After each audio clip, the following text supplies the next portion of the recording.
Ribuan supporter Arema Malang atau Aremania kembali turun ke jalan. Mereka long march dari alun-alun Kota Malang menuju depan Balai Kota Malang. Sembari bersalawat, masa turut menggendong boneka pocong bertuliskan angka 135 serta membawa keranda dan membentangkan spanduk menyampaikan 9 tuntutan. Aremania menuntut proses hukum yang adil untuk 6 tersangka yang kini ditahan, menuntut pertanggungjawaban moral seluruh jajaran PSSI, meminta polisi segera mengadili eksekutor penembak gas air mata, hingga meminta Kepala Daerah Malang Raya turut andil mengawal tragedi Kanjuruhan. Menuntut aparat kepolisian serta penegak hukum yang lain terkait dari 6 tersangka yang sudah ditetapkan sebagai tahanan dilakukan proses hukum seadil-adilnya. Aremania menegaskan akan terus turun ke jalan jika 9 tuntutan mereka tidak dipenuhi. Hampir sebulan sejak tragedi Kanjuruhan yang menelan 135 korban jiwa pada 1 Oktober lalu, sorotan terus diberikan atas penegakan hukum yang dianggap tidak serius.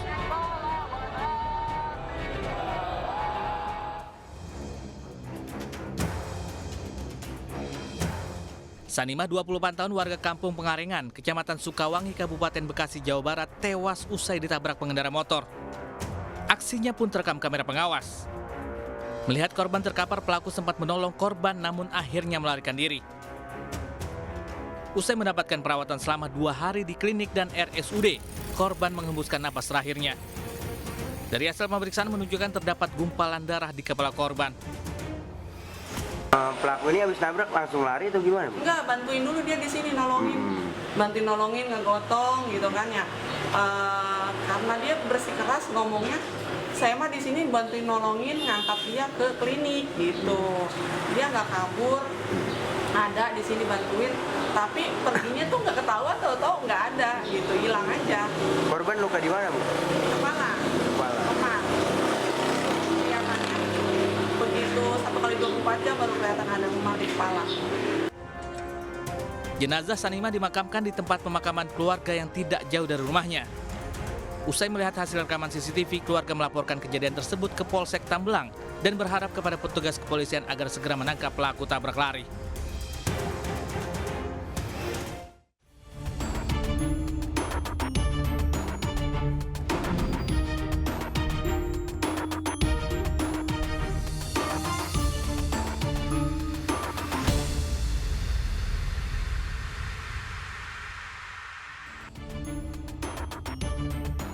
Ingin menguasai harta sejak awal menjalin hubungan percintaan, seorang pemuda tega merampok dan mencoba membunuh kekasihnya yang merupakan pengusaha salon.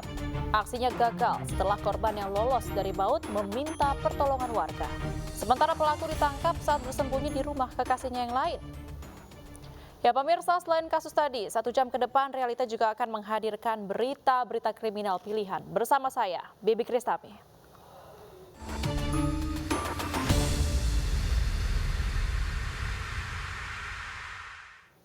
Pemirsa, kita awali informasi pada siang hari ini. Selebgram Medina Zain dijemput tim Kejaksaan Negeri Tanjung Perak, Surabaya di Rutan Pondok Bambu, Jakarta.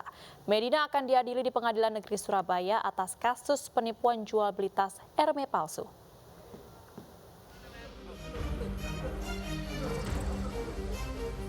Selebgram Medina Zain tiba di Kejaksaan Negeri Tanjung Perak, Surabaya. Ia langsung menjalani pemeriksaan pelimpahan tahap 2 dalam kasus penipuan jual beli tas bermerek. Medina akan menjalani persidangan di Pengadilan Negeri Surabaya setelah terlibat kasus yang merugikan saksi korban Uci Flaudea sebesar 1,3 miliar. Berkas kasus dilimpahkan penyidik Polrestabes Surabaya ke Kejaksaan Negeri Tanjung Perak. Berikut barang bukti sebanyak 9 buah tas dari berbagai tipe dan model. Menawarkan sejumlah tas, kemudian dari tawaran tersebut saksi korban ini tertarik untuk membeli. Namun pada saat perjalanan waktu, saksi korban ini melakukan pengecekan terhadap tas tersebut dengan menghadirkan yaitu pihak dari Hermes Internasional. di mana tas tersebut dinyatakan palsu atau merupakan produk palsu yang kerugiannya yang dialami oleh korban itu kurang lebih sekitar 1,3 miliar. Medida Zen mengaku siap menjalani proses hukum. Ya, aku juga bingung kayak mau jawabnya gimana. Kan sekarang juga udah lama sekali ditahan. Jadi nanti kita lihat aja. Nanti kita lihat. Apakah sebelumnya sudah sempat menerangkan bahwa itu berbeda? Enggak ada obrolan. Usai menjalani pemeriksaan, Medina Zen dibawa ke Lapas Porong Surabaya untuk menjalani serangkaian pemeriksaan terkait kasusnya di Surabaya dan akan dikembalikan ke Rutan Wanita Pondok Bambu, Jakarta Timur.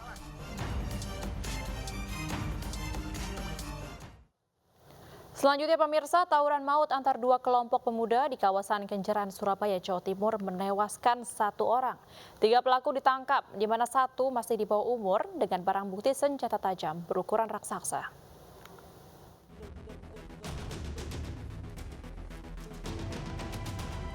Polres Pelabuhan Tanjung Perak, Surabaya, Jawa Timur menangkap 3 pelaku tawuran yang menewaskan 1 orang di kawasan Kenjeran. 1 pelaku tidak dihadirkan karena masih di bawah umur. Tawuran pada dini hari itu melibatkan 2 kelompok yakni Wakwau Kacau dan Guguk, di mana 3 pelaku yang juga anggota salah satu kelompok berperan memprovokasi di media sosial hingga terjadinya saling serang. Ketiganya jugalah yang mengeroyok korban hingga tewas menggunakan senjata tajam. Polisi menyita beberapa senjata tajam dengan ukuran yang tidak biasa yang digunakan para pelaku dan kawanannya saat tawuran dan menganiaya korban. Masuk ke dalam salah satu geng yang dimana pada saat minggu sebelumnya terjadi tawuran di antara 2 geng tersebut, di mana pihak tersangka ini informasinya Konten gitu, Mas? Iya. Oh ya, kontennya di mana? Di IG apa? Oh di IG. Apa nama kontennya? Tim Wokok Kacau. anggota tim Wokok Kacau. Sudah dapat endorse. Anggotanya udah berapa itu waktu? Anggotanya ada berapa waktunya? Hah? Banyaknya berapa kira-kira? 300. 3 anggota. Untuk mempertanggungjawabkan perbuatannya, pelaku kini mendekam di sel tahanan Polres Pelabuhan Tanjung Perak, Surabaya dan diancam hukuman 15 tahun penjara. Sebelumnya, tawuran antar kelompok pemuda di Jalan Raya Kenjeran, Surabaya, Jawa Timur terekam CCTV. 2 kubu saling serang menggunakan senjata tajam, saling lempar batu hingga petasan. Saat penyisiran usai tawuran, seorang pemuda ditemukan tewas dengan luka tikaman di sekujur tubuhnya. Tidak ditemukan kartu identitas korban yang diperkirakan berusia 20 tahun ini. Jasad korban kemudian dibawa ke RSUD Dr. Sutomo, Surabaya untuk diautopsi.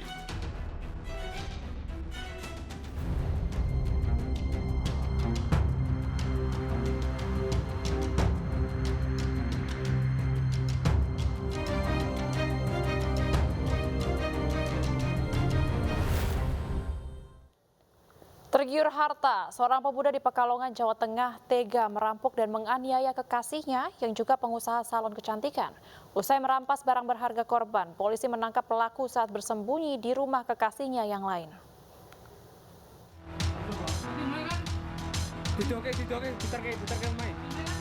Tidak butuh waktu lama, aparat Satreskrim Polres Pekalongan akhirnya menangkap Dul Fatah, warga Kedung Wuni, pelaku perampokan dan percobaan pembunuhan wanita pengusaha salon di Pekajangan. Pelaku ternyata adalah kekasih korban yang baru menjalin hubungan selama 6 bulan terakhir. Ironisnya, pria 29 tahun itu ditangkap saat bersembunyi di rumah kekasihnya yang lain di wilayah Kajen, Kabupaten Pekalongan. Di hadapan polisi, pelaku mengaku tergiur dengan harta benda korban. Dirinya sudah merencanakan aksi sejak siang dengan menyimpan senjata tajam di bawah kasur. Pelaku merayu korban untuk dipijat. Saat lengah, korban dianiaya pelaku hingga bersimbah darah lalu kabur dengan membawa sepeda motor dan ponsel korban. Kebutuhan. Hah? Kebutuhan. Ingin balikin HP-nya. HP apa motor? Awalnya HP. Awalnya HP. Terus? Cuma pas kebetulan setelah saya pukul, HP nggak ada di kantong. Keluarga berdatangan, saya panik. Saya ambil motor, pas kebetulan kuncinya ada di motornya. Itu korban kamu apain aja? Saya pukul pakai gelas sama sayap pakai pisau. Di mana itu sayapnya? Di leher. Di leher. Masih karena korban belum bisa kita ambil keterangan, ya, dan juga pelaku kami masih lakukan pengembangan dugaan sementara bahwasanya pelaku ini ingin mengambil kendaraan milik korban, yaitu kendaraan Scoopy yang saat ini kami kembangkan. Ada motif sebelumnya kan? Ya, itu motif lain nanti kami kembangkan setelah korban sadar. Untuk mempertanggungjawabkan perbuatannya, pelaku kini mendekam di sel tahanan Polres Pekalongan.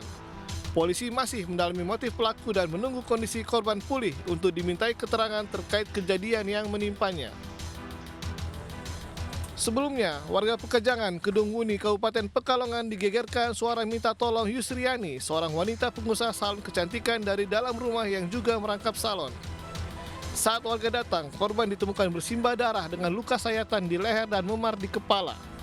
Warga langsung mengevakuasi korban ke Rumah Sakit Islam Pekejangan Pekalongan. Saat ini korban masih dirawat intensif dan kondisinya sudah membaik.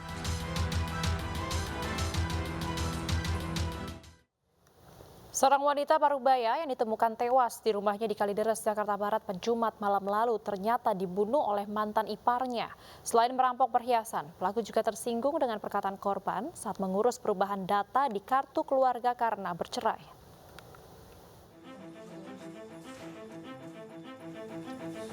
Inilah Firman, tersangka pembunuhan Sri Mulyaningsih, wanita Parubaya di kawasan Kampung Sawamede, Kalideres, Jakarta Barat.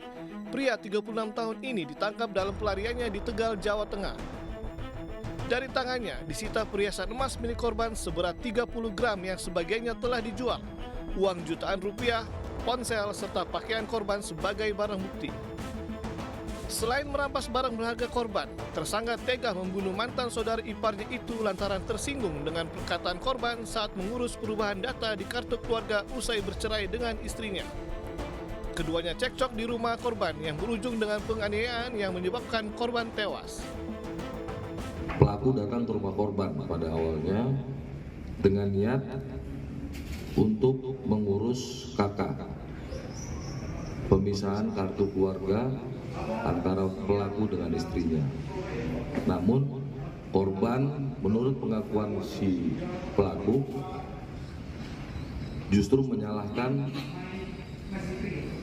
si pelaku terkait bagaimana proses dia bercerai dengan istrinya. Karena tidak terima, si pelaku langsung bersih tegang. Atas perbuatannya, tersangka dijerat pasal berlapis tentang pembunuhan dan pencurian dengan kekerasan dan diancam hukuman 15 tahun penjara. Sebelumnya, Sri Mulyaningsih, wanita Parubaya 55 tahun, ditemukan warga tewas mengenaskan di dapur rumahnya kawasan Kampung Sawamede, Kamal, Kalideres, Jakarta Barat. Korban ditemukan dengan kondisi penuh luka di wajah dan kepala yang dipastikan akibat tindak kekerasan. Sementara itu pemirsa, polisi menangkap 4 dari 6 perampok yang menembak pedagang emas di Kabupaten Agam, Sumatera Barat. Para pelaku telah mengintai hingga merampok korban saat pulang usai berdagang.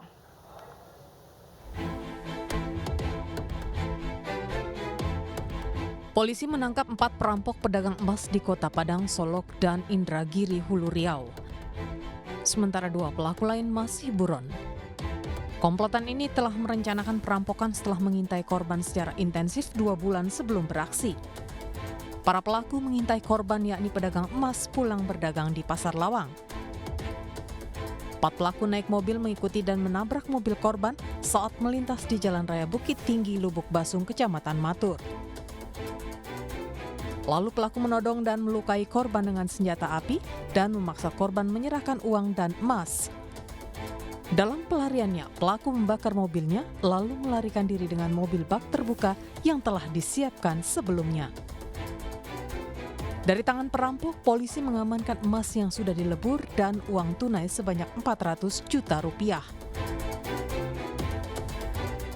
Jadi memang mobil pickup ini sudah diskenariokan sama mereka mengiringi mobil yang utama Super Kijang ini dan kemudian digunakan untuk sebagai escape lari ke arah Bukit Tinggi dan sekitaran antara Fanta dengan Bukit Tinggi, kemudian dibalik lagi jadi untuk mengelabui petugas. Mobil yang terbakar ini milik kawanan perampok saat berusaha kabur usai beraksi di wilayah Matur Agam, Sumatera Barat. Perampokan tersebut menimpa pedagang emas saat pulang dari pasar. Mobil korban dipepet dan ditabrak berulang kali oleh mobil pelaku. Pelaku membawa kabur emas sekitar 2 kg dan uang ratusan juta rupiah. Korban dianiaya pelaku dengan gagang senjata api. Pemirsa, komplotan pelaku perampokan dan pembunuhan pasangan suami istri di Banyuasin, Sumatera Selatan akhirnya ditangkap. Penangkapan para pelaku 1 hari setelah korban dirampok dan dibunuh. Warga mengantarkan jenazah Sunardi dan Sri Sunarti, pasangan suami istri, ke tempat peristirahatan terakhir. Pasangan suami istri itu menjadi korban perampokan. Keduanya ditemukan tewas di rumahnya di Desa Nunggal Sari, Kecamatan Pulau Rimau, Kabupaten Banyuasin. Pasca kejadian, polisi mendapat informasi pelaku perampokan akan melintasi perairan Banyuasin Sungai Kelapa, Desa Kuala Puntian, Kecamatan Tanjung Lago, Banyuasin. Polisi menangkap 2 pelaku yakni YD dan KL. Lalu polisi kembali menangkap 3 pelaku lain, RA, MR, dan KV. Kami belum bisa menyimpulkan, namun dari hasil kita olah TKP ada luka di bagian kepala yang menganga, yang dimungkinkan disebabkan oleh benda tumpul. Pasangan suami istri Sunardi dan Sri Sunarti ditemukan tewas di rumahnya di Desa Nunggal Sari, Kabupaten Banyuasin. Korban meninggal dengan kondisi mengenaskan. Tangan dan kaki korban terikat tali karet ban dalam sepeda motor. Berdasar hasil olah TKP, diduga kedua korban dibunuh dan dirampok. Peristiwa ini baru diketahui oleh pegawai korban saat akan menjemput korban Sunardi untuk berbelanja bahan material bangunan. Membunuh demi merampas harta orang lain adalah perbuatan biadab. Hukuman berat pantas diberikan kepada para pelaku kejahatan seperti ini agar tidak ada orang lain yang berani meniru aksinya. Pemirsa, selanjutnya seorang ibu yang tega menjual anak gadisnya untuk berkencan babak belur, diamuk dan nyaris digunduli warga. Informasi selengkapnya usai jeda berikut, tetaplah bersama kami.